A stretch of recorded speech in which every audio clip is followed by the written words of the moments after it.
Let's move on to Stephen from New York, who wants to talk to us about the fact that spirituality may be real. Hello, Stephen. Thank you for calling. Hi. First of all, I want to say I'm an atheist. Yeah, that's fine. Yeah. I think the human body is too complex for there not to be a magical aspect to life. Interesting. What do you mean by a magical aspect? Well, basically, for example, like your immune system knows that when there's a bacterial infection or parasites or a virus or chemicals, it targets it and heals it. How would your body know how to do that without a spiritual aspect to life? Why would a spiritual aspect be necessary to do that? Why would that be necessary? Because it's too, because your body is too conscious in a way. Like evolution is too conscious. It's like it knows how to make you, like how to heal your body from certain things, make you think certain things to survive that lead to survival. And I don't think that could happen. I don't think that's just physicalism. Now, let me say this. The definition of spirituality, because the topic was that spirituality is real and exists. The definition of spirituality is the belief or concern that there is a human spirit and there is a soul and things like that. Spirituality obviously is real. Like the belief and the concern of the existence of a spirit is a real thing. People believe it. They talk about it all the time. Whether or not spirits are real, so far, based on what you're offering and presenting, I don't think a spirit is necessary for the body to function the way it's supposed to function and to basically for our automated functions to do what they're supposed to do, you know, blinking, breathing, cell turnover. And we've seen what happens to the human body when those automated functions stop functioning correctly. That's when you get illness. That's when you get disease. That's when you get all sorts of genetic issues that are sometimes passed down from parent to child. Sometimes you develop them over time. But I'm curious why a spirit and like the spiritual existence of a higher power of some sort or magic needs to be necessary in order for the body to do what the body has developed over millions of years to do on its own. Because the body is a non-conscious thing, so I would think there would need to be to know that something is wrong, like to know that a virus, for your body to know that a virus is bad for you and target it. I think there would have to be a non-natural aspect to that. But don't you think that that's a very natural occurrence that's happening? Like catching a virus, germs, cells doing certain things. Don't you think that that is, in a sense, a very natural occurrence in which a natural response would be the most sensical response before we would turn towards supernatural and spirituality and magic? I guess I'm curious why. I feel like there are 1,000 options in between being totally, completely autonomous versus being spiritual and magical. And I'm curious your thoughts on that. Again, I'm agnostic about it. I'm not completely sure, but the body just seems too complex to me and evolution seems too complex to me. That's why I think this. What about spirituality doesn't seem as complex, if not more?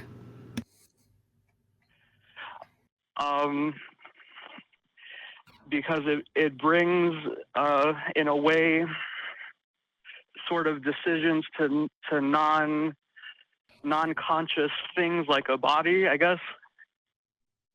So I would actually disagree that the body is unconscious. I would say the body is quite conscious, but there are certain things happening within the body that don't require consciousness, like cell turnover, like your blood flowing, your heart pumping. But the body itself, your brain and your thoughts and your ideas are, in my opinion, evidence of an actual consciousness. While not everything that it's required for your survival is a conscious movement or motion or action, I would actually disagree and say that the body overall is a conscious thing. I mean, Richard, am I making sense?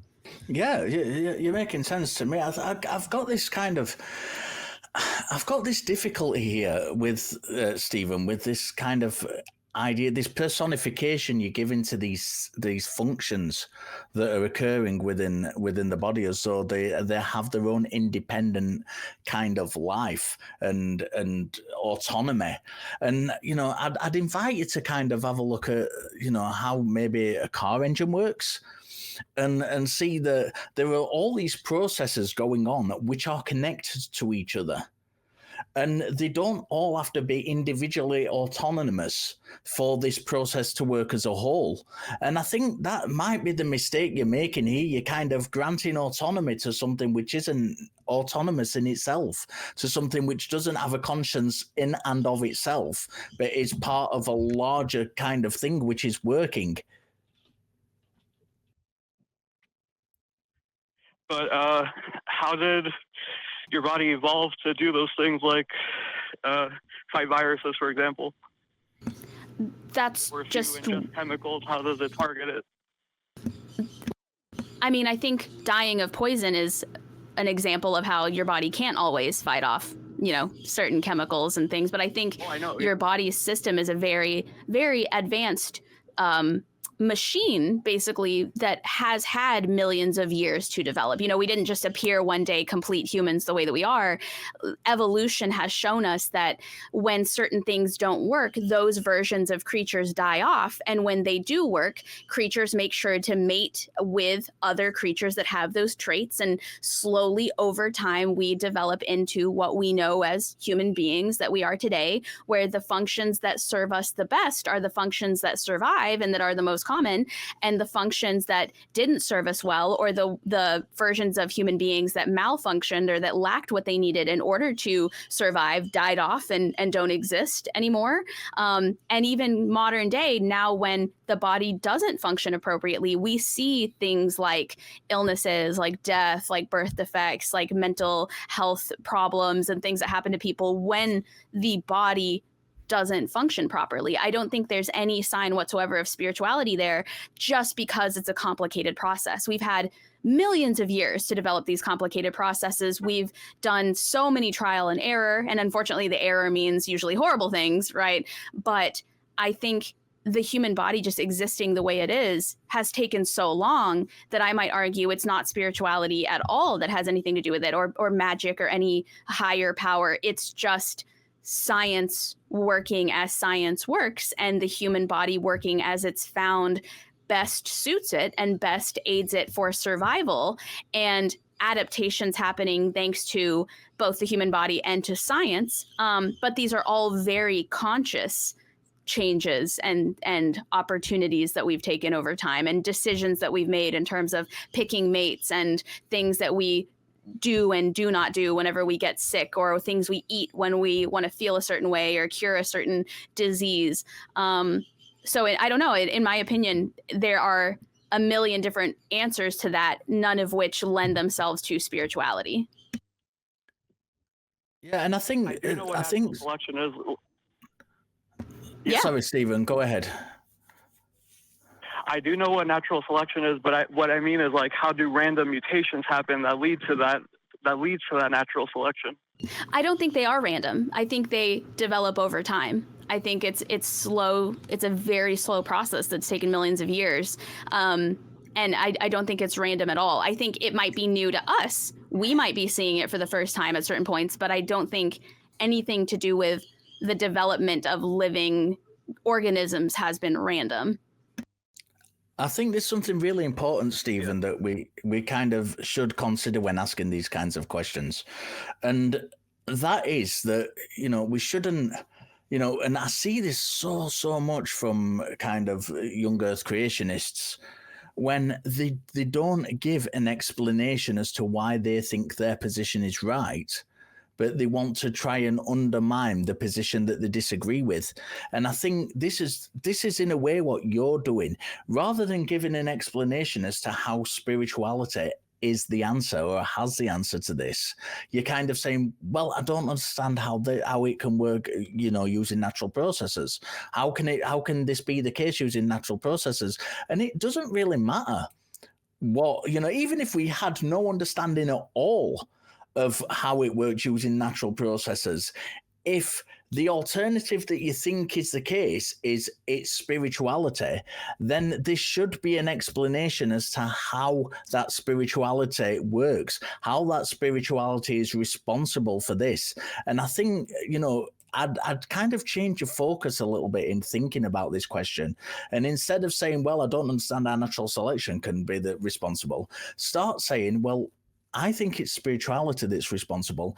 How is it responsible? What does it do? What is the active kind of ingredient, if you like, in spirituality, which causes this to be the case? And I think that is something which is much more important to ask if you're holding this position. I mean, I'm agnostic to it. I'm not saying like this is 100% fact, Sure. Okay, but yeah. I mean, the notes on the call screening say that spirituality might be real. So I understand that you kind of you might be agnostic on it, but there must also be a reason as to why you think spirituality may be real, rather than just kind of, well, the other answer doesn't make sense to me. Because if you've got a list of candidate explanations, and you think one is even possible, then there should be a reason why you think that thing in particular is possible, rather than just saying, well, option A I don't agree with, therefore option B is possible. That's not how things work. If you don't agree with option A, if you don't understand or you don't agree with option A, then it's not enough just to fall back on this other option, which you can then just state, well, this may be possible. You need to show that is possible before we say that it's possible. And this is, I think, a really, really important kind of. It's really important for framing. We frame things as human beings. Everything we look at, we frame. We have frames. We have emotional connections to. We have attachments to with our brains, the way we pattern seek and things. And it's really, really important, especially if we kind of consider as self-critical thinkers or skeptics, to say, how am I assessing this? How am I assessing the possibilities, the probabilities of this? It's all so very important, rather than just saying, no, I'm chucking answer A away, so therefore answer B might be a possibility. Right. And I think also that lends itself to religion and the dangers of joining a religion, because that sort of thought process oftentimes was followed. It's like, oh, if it's not A, then it must be God. If it's not B, then it must be God. And I think that can be a dangerous thought process to follow, as opposed to, is it A, is it B, is it C, is it D, is it E, is it F? If none of those make sense, maybe there's this other alternate explanation that says it's supernatural or it's spiritual. But to leap from, this is complicated, therefore it's spirituality that I'm going to agree in or like believe in, I think that might be just as dangerous to just kind of hang your hat on as the religion. And you mentioned that you're not religious, and so I think maybe you might be able to see kind of where I'm coming from. There's not a lot of difference there, in my opinion. Well, I think the idea of like a conscious being doesn't make sense to me, but I think just like a magical aspect in general makes more sense. But I do understand what you're saying. Why? Why do you think a magical aspect makes more sense? Look, we have something that we know exists, and that is the natural world. That is the physical world, and all the things that come from that. Not all of those things, before any apologists jump on in the comments section. Not all of those things are in themselves physical. Just because they come from a physical source, it doesn't mean that everything's physical in itself. But we have this thing, we know this thing exists. We don't know that the supernatural or magic or whatever you want to phrase it as exists. So already we're kind of jumping out of the sphere of what we know into just kind of throwing well, this might be the case. Well, and we don't know that. Sydney, yeah, sorry. and additionally, no. And additionally, my thought is, why does that make more sense than religion? Like, why, if it makes sense, if magic and spirituality makes perfect sense, what was it about religion that made you go, that doesn't make sense? Like the Holy Spirit, God, that sort of thing. Because I don't know, like to me, they sound quite similar. Or the things that don't make sense to me about both don't make sense to me about both of them the same way. Well, first of all, I think gods are always written in books, and people claim to know exactly who they are and what they are. They have these books written about them, and the idea of consciousness that is not an animal doesn't really make sense to me. I don't know. Or a person. Well, would you say that a spirit is a consciousness that's outside of a person or an animal or a creature? If it can make decisions and make things happen? It doesn't take on a corporeal manifestation. Does that make sense? It doesn't make any more sense to me than just believing in a god. Then, like, if there's an extraterrestrial, or if there's a magical force that can dictate decisions and can dictate things that happen and can dictate my life outside of my own choices and consciousness, to me, that's not a lot different than saying it's God doing that, or than saying it's the Holy Spirit doing that. I disagree. I do think I understand what you're saying. I'm agnostic to it myself. I think it makes more sense than a god. Why?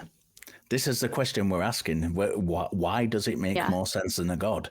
Right. Because we've got an answer, which is the physical. This is a product of a physical world. Yeah, to me, it sounds the same, just without a name.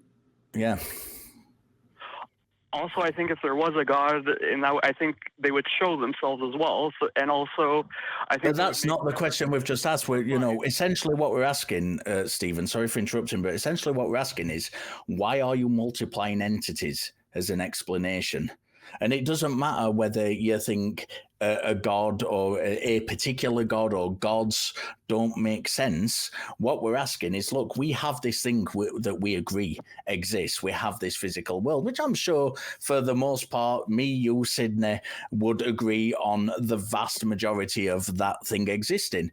So then we've got this additional claim on top of it. There's this extra entity. It doesn't matter whether you call it God or magic or the supernatural or whatever you want to call it. Why are you putting that extra layer there? I guess naturalism doesn't necessarily explain things for me. What does it not explain? That I guess what we're trying to find out is, what does spirituality explain for you that religion and God and Jesus doesn't also explain for you? Like, what is it that you see that's the big difference between the two that makes spirituality make sense and not make it just another version of a God or a Jesus or a deity without a name? Well, I think spirituality puts itself into the world, if that makes it, like, it's part of everything in the world, whereas God wouldn't be. Didn't God create the world to put himself into? I don't believe that. And where is the spirituality in the world? What do you see it in? How do you measure it? How do you know it's there? Bodies of animals. What does it look like, I guess? Like, what is it in the behaviors of humans and animals that you say that is spirituality versus that action is just the body? For example, being afraid of heights leads to survival. So I would think that how would humans know to be afraid of heights? Through genetic mutation, I think. Because we've seen other humans smash and die on the ground from heights. spend 10 minutes on Reddit and you can find it. Yeah. But what I'm saying is, like, most humans have the fear that prevents most humans from doing that. Because we've seen what happens and we've heard what happens when humans fall from a great height. And also vertigo is a physical adaptation that our body responds to as well when we look down from a high height. Gravity, but humans literally know what happens to other humans when we fall from great heights, and it's and there's a reason that as parents we grab children who are running too close to cliff edges, because they don't understand that. Right. And we teach them that behavior. Right. Spirituality does not impact young children.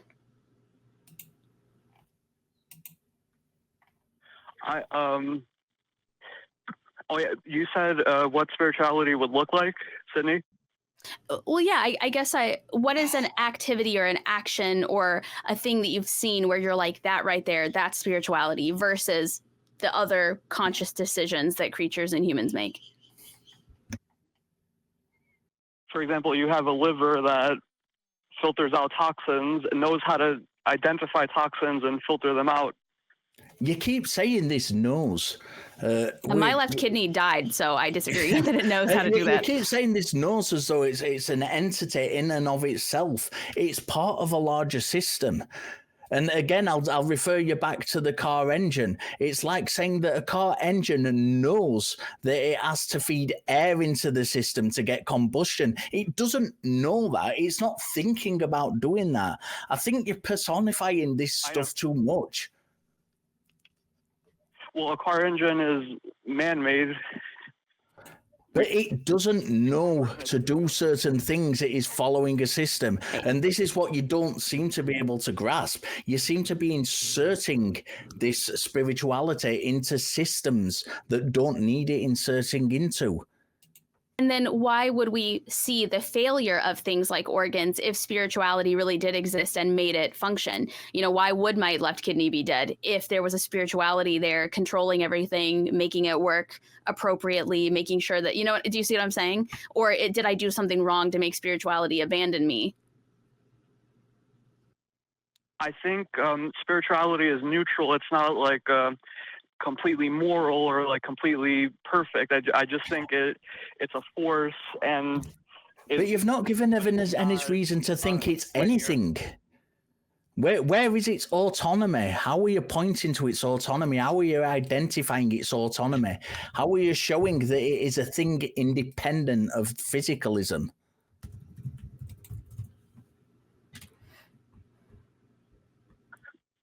That's just how I thought of it.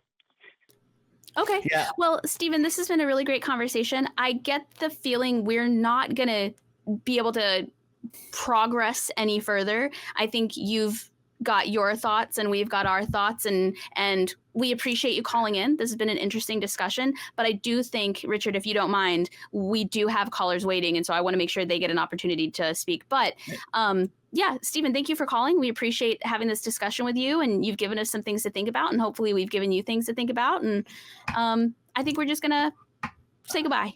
Yeah, and I would encourage, Stephen, that you kind of go away and develop a kind of an actual, rather than just saying, well, I think it's this, and ascribing this autonomy to a system, go away and think about how it actually works. How this spirituality actually works, how it interacts with the world, how it manifests in a measurable way, and then give us a call back when you've gathered your thoughts. Because you seem to have a great, it's great, by the way, having a non-theistic supernatural believer on to start with. And the question itself is, was a good question. I just don't think you'd gathered your thoughts together properly before you'd kind of called in and thought about it. Right. I think it was more a statement than a question. And so it's difficult to negate statements or to change statements and opinions when they're not necessarily ready to quite change those thoughts and opinions yet.